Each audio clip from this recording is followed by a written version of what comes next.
Welcome to Dere's Accountancy.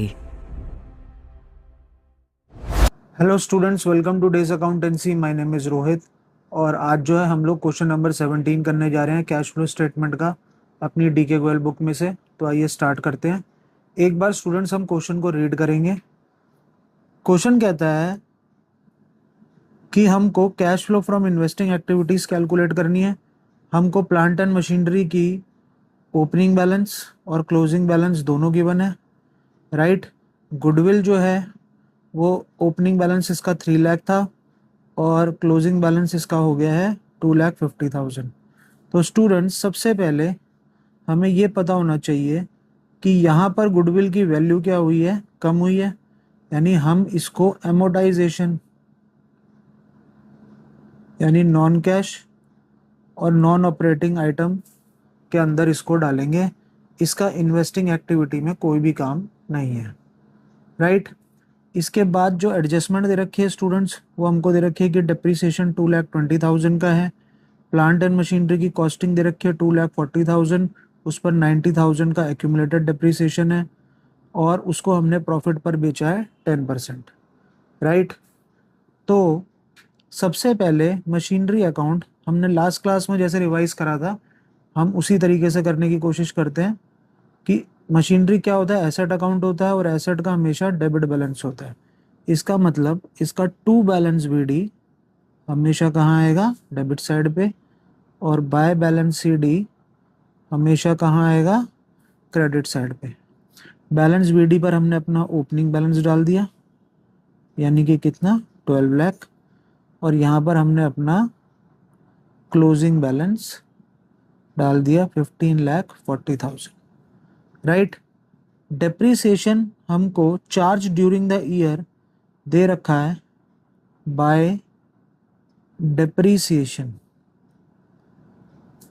Account 2,20,000 दे रखा है students को, राइट। अब आते हैं बाय बैंक अकाउंट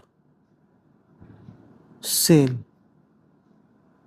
स्टूडेंट, हमको सेल की वैल्यू को अभी कैलकुलेट करना पड़ेगा। तो आइए जरा स्टार्ट करते हैं, क्वेश्चन को थोड़ा इधर कर लेते हैं। कहता है कि प्लांट एंड मशीनरी की जो कॉस्टिंग थी हमारी 2,40,000 की, राइट स्टूडेंट, और इस पर 90,000 का एक्यूमुलेटेड डेप्रिसिएशन लगा हुआ था। तो हमने इस एक्यूमुलेटेड डेप्रिसिएशन को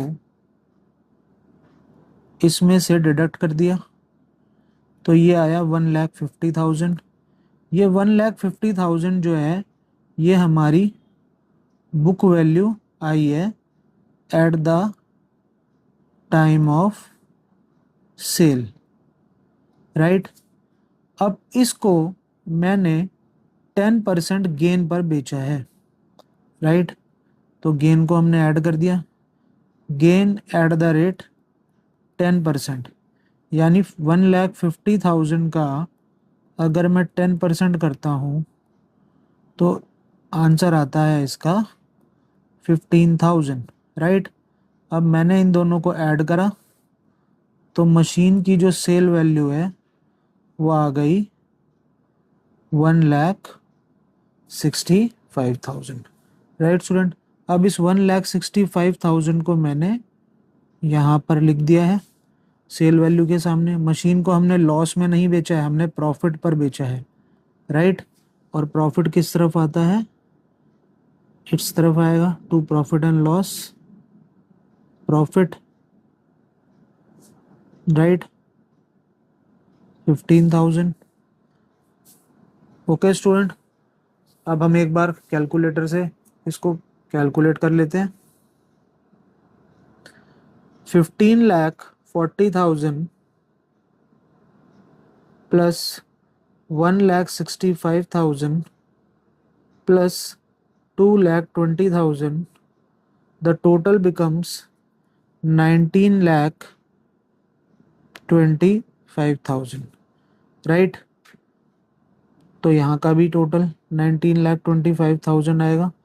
बस अब हमें बैलेंसिंग फिगर निकालनी है इधर, तो टू बैंक अकाउंट, ये साइड छोटी है, बैलेंसिंग फिगर 19,25,000 में से जब मैंने 12 लाख माइनस कर दिए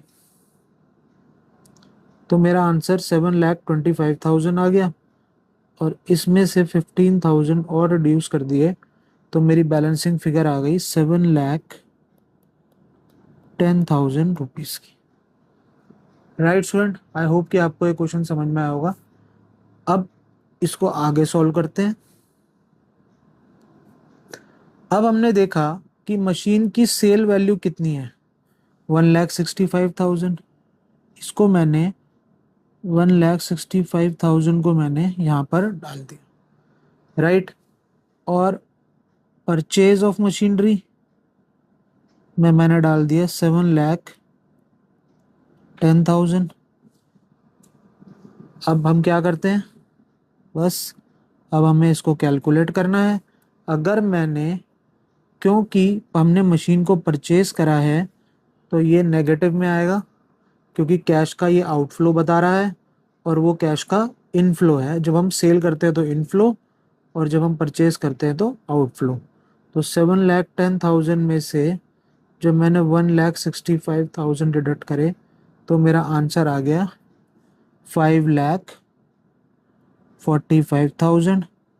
और स्टूडेंट्स, जो हमारी वैल्यू है बड़ी, वो नेगेटिव वैल्यू है, तो हमारा आंसर जो है ये भी नेगेटिव में ही आया है। तो इसको हम net cash flow from investing activity नहीं लिखेंगे, हम इसको लिखेंगे net cash used in investing activities.